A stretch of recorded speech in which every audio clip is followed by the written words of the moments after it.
Bismillahirrahmanirrahim. Semoga Allah meridhoi dan mengizinkan kita untuk menjelaskan apa yang tersirat di dalamnya. Kepada kamu yursalu alaikuma yama. Karena bagi kita jin dan manusia bukan sesuatu yang terpisah, tapi seperti lahir dan batin, seperti jiwa dan raga. Berarti kamu di sini bukan siapa-siapa, tapi orang-orang yang sedang memadukan jiwa dan raganya untuk menemui Allah. Paham?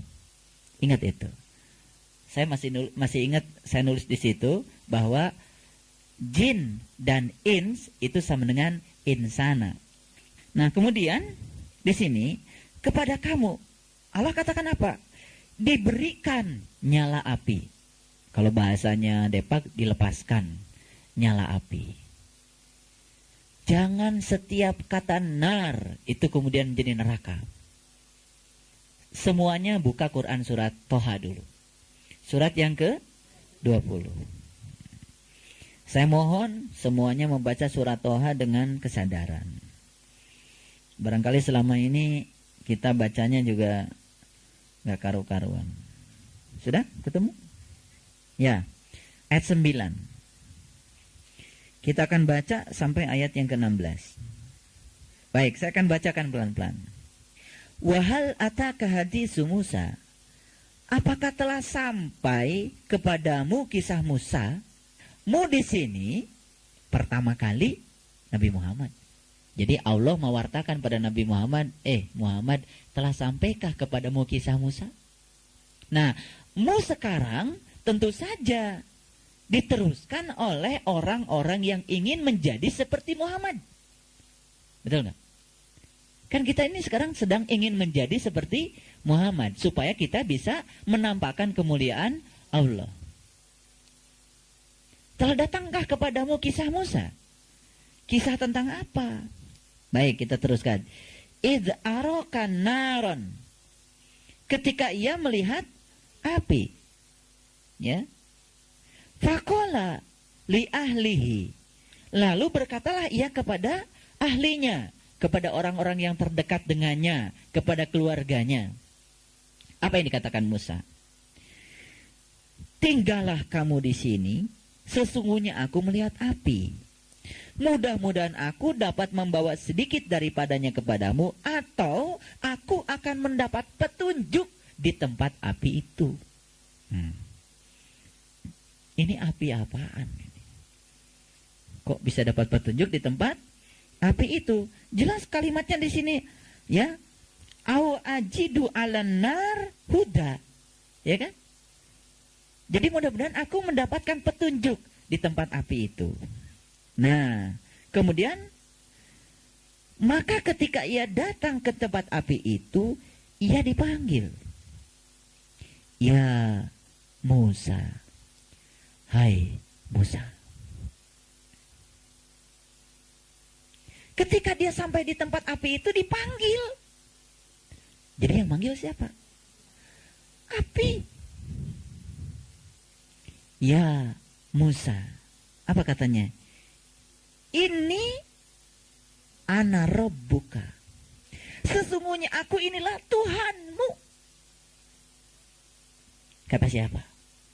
Kata api. Jadi inilah betapa terbatasnya kata-kata. Betapa terbatasnya huruf-huruf, simbol-simbol. Suatu saat kita memahami Quran udah gak pakai kata-kata lagi. Masuk pada alam yang ke-7, di mana di situ kita sudah tidak pakai kata-kata, tidak pakai huruf, tidak apa-apa. Disitulah masuk pada alam suwung, alam murni. Di alam situ tidak ada nama, tidak ada kata-kata, tidak ada penjelasan. Kenapa kita sekarang pakai penjelasan? Ya, kalau tidak pakai penjelasan, cuma dibiarkan saja semuanya hadir di sini dan saya diem, ya dijelaskan aja gak ngerti, apalagi diem. Jadi siapa yang bilang ini ana rabbuka? Sesungguhnya ana Tuhan. Jadi ini bukan sembarang api. Betul nggak? Bukan sembarang api. Kemudian ya, maka tinggalkanlah kedua terompahmu. Sesungguhnya kamu berada di lembah yang suci tua, al-muqaddasi tua. Jadi api itu ada di mana? Di tempat yang suci. Betul? Kalau api ada di tempat yang suci, berarti api suci. Kalau di api suci, berarti dia api yang maha suci. Setelah itu apa? Allah katakan, dan aku telah memilih kamu. Siapa yang mengundang ke api itu? Allah. Maka dengarkanlah apa yang akan kau wahyukan kepadamu. Apa yang diwahyukan? Innani anallah la ilaha illa ana fa'budni wa qimis salata li dzikri. Sesungguhnya aku ini adalah Allah, tiada Tuhan selain aku.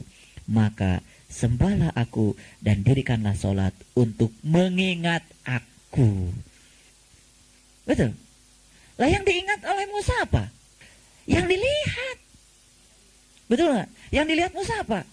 Lah tadi kata-katanya id ara'a naron. Betul nggak? Yang diingat Musa lah yang dilihat. Yang dilihat Musa apa? Api. Kalau ada orang yang nanya, api itu Allah? Ya Allah. Itu pertanyaan konyol.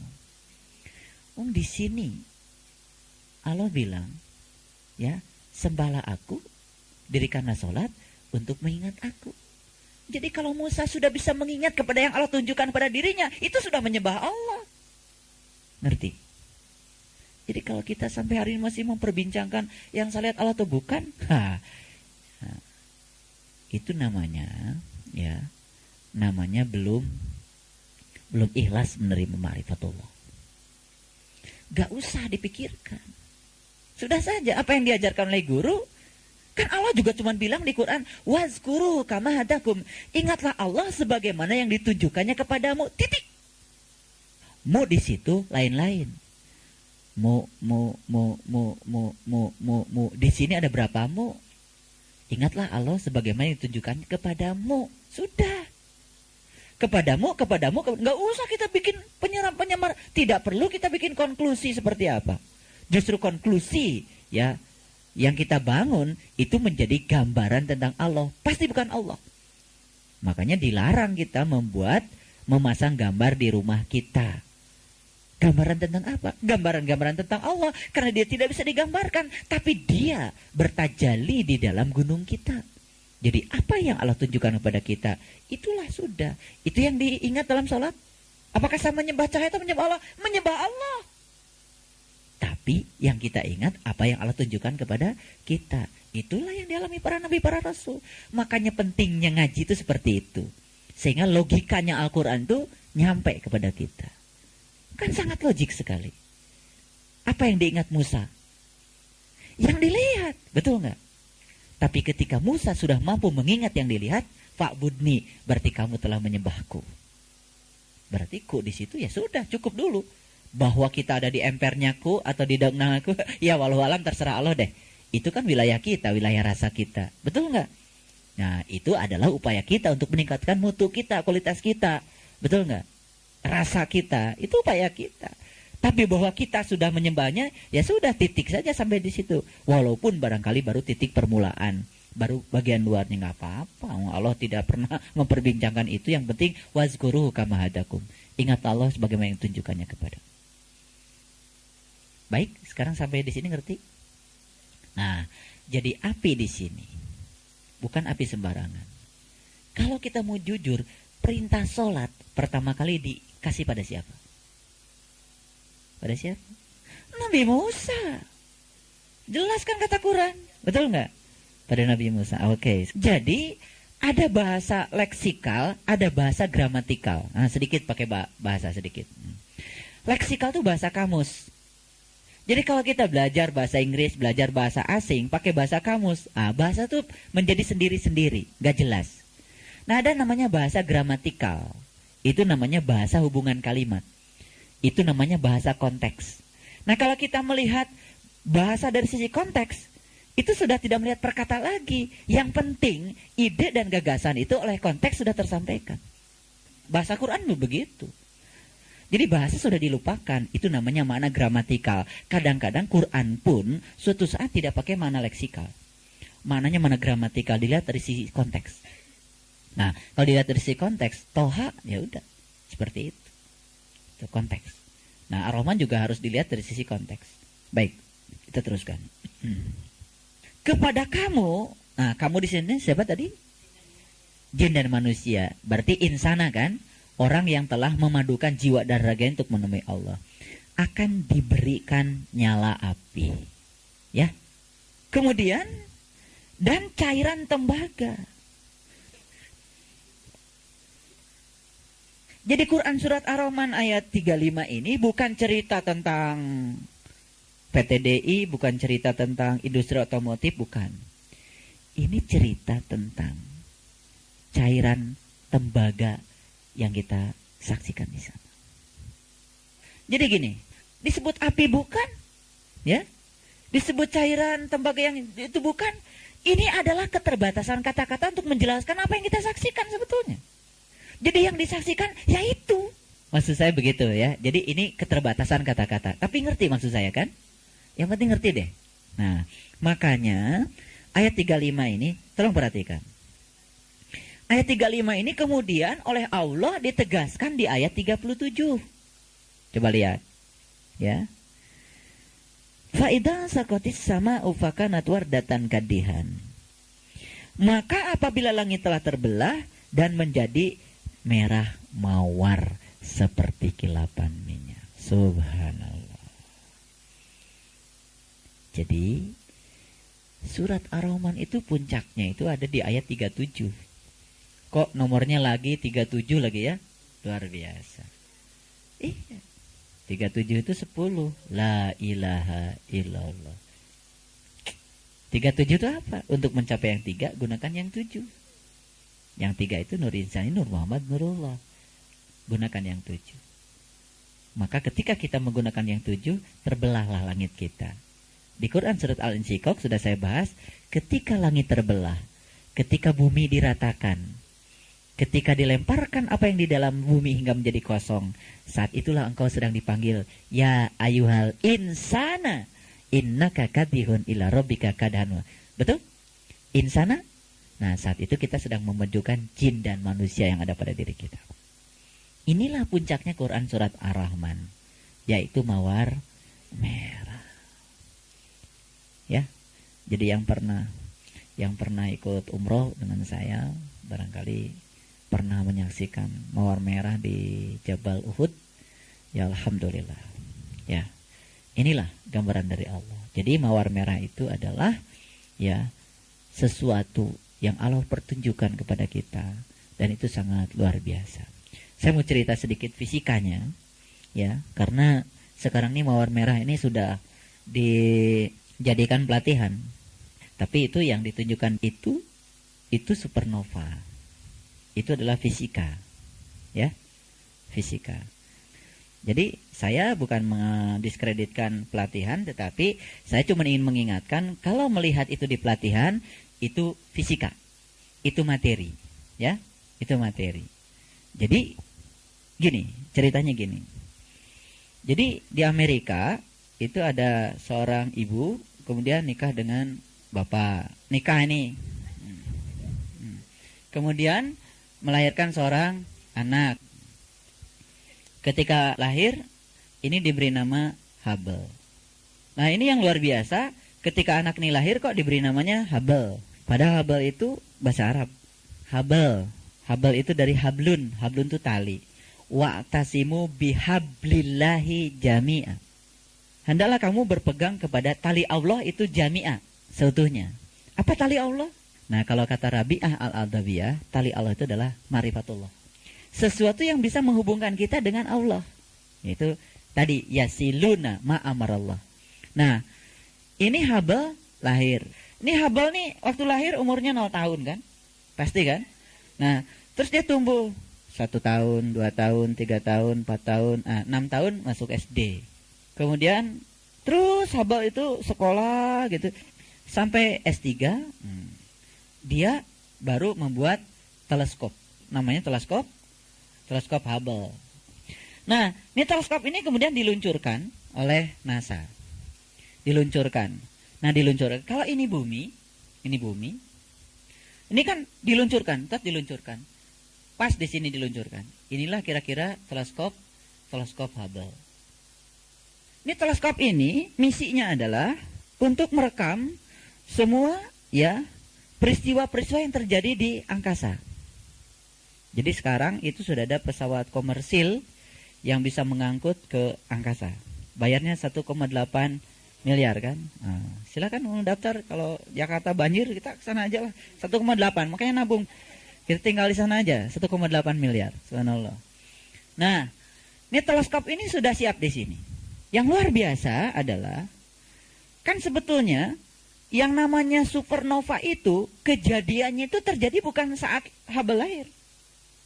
Itu terjadi jutaan tahun yang lalu. Jadi semesta ini awalnya itu berupa padatan dengan kepadatan yang luar biasa. Kemudian ini meledak yang disebut dengan teori Big Bang. Jadi sebuah ledakan yang besar. Nah, ketika ini meledak, ini kan jelas massa. Ketika massa ini meledak, dia akan menjadi energi. Di mana energinya sama dengan massa dikalikan kecepatan dikuadratkan. Nah, ketika dia menjadi energi, nah energinya berupa apa? Berupa gelombang elektromagnetik atau berupa foton. Nah, foton itu punya energi. Sebetulnya ya, ketika ini meledak itu dung gitu, dentuman besar itu. Nah, di sini terjadilah yang disebut dengan supernova. Tapi karena cahaya itu kan merambat perlu waktu. Cahaya yang ini merambat, foton ini merambat dengan kecepatan 300 juta meter per detik. 300 juta meter per detik kecepatannya foton ini. Ini merambat. Jadi sebenarnya citra gambar ini merambat sudah melewati jutaan tahun. Dan baru nyampe pas pada saat Hubble menyimpan teleskop di sini. Yang luar biasa, kenapa ini bisa terekam oleh teleskop Hubble kemudian? Padahal kejadiannya sangat berbeda. Paham maksud saya? Saya cuma ingin menunjukkan dengan gambar ini bahwa Allah Subhanahu wa Ta'ala mengizinkan apa yang citra yang telah terlewat jutaan tahun yang lalu tergambar sekarang, ditangkap oleh teleskop Hubble dan diumumkan oleh NASA, kemudian dijadikan bahan pelatihan ISQ. Itu sebetulnya Allah menginginkan kepada kita, sanurihim ayatina fil afaq wa fi anfusihim. Aku bentangkan kebesaranku di segala ufuk, dan yang paling penting, aku bentangkan kebesaranku pada dirimu sendiri. Jadi sebetulnya inilah yang disebut dengan inna fi khalqis samawati wal ardh. Dalam penciptaan langit dan bumi dan silih bergantinya siang dan malam, di situ ada tanda-tanda Allah.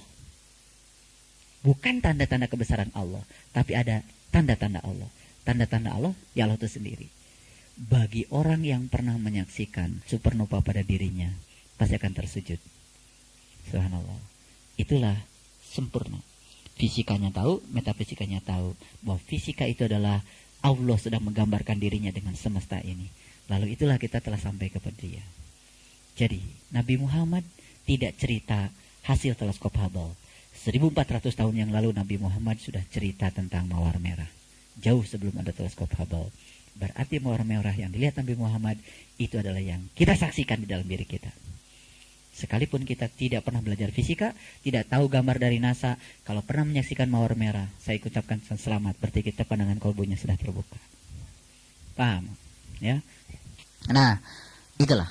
Jadi kalau kita mau jujur, surat Ar-Rahman ini kan dari awal kita lihat perjalanan kita. Ini kan cerita tentang mi'raj kita. Cerita tentang pengalaman kita menembus sempadan langit dan bumi. Dan akhirnya sampai di mawar merah. Pada ayat ke-39 Allah mengatakan, lihat, fayauma idin la yus'alu an dzambihi insun walajan.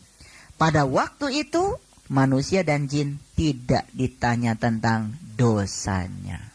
Ngerti?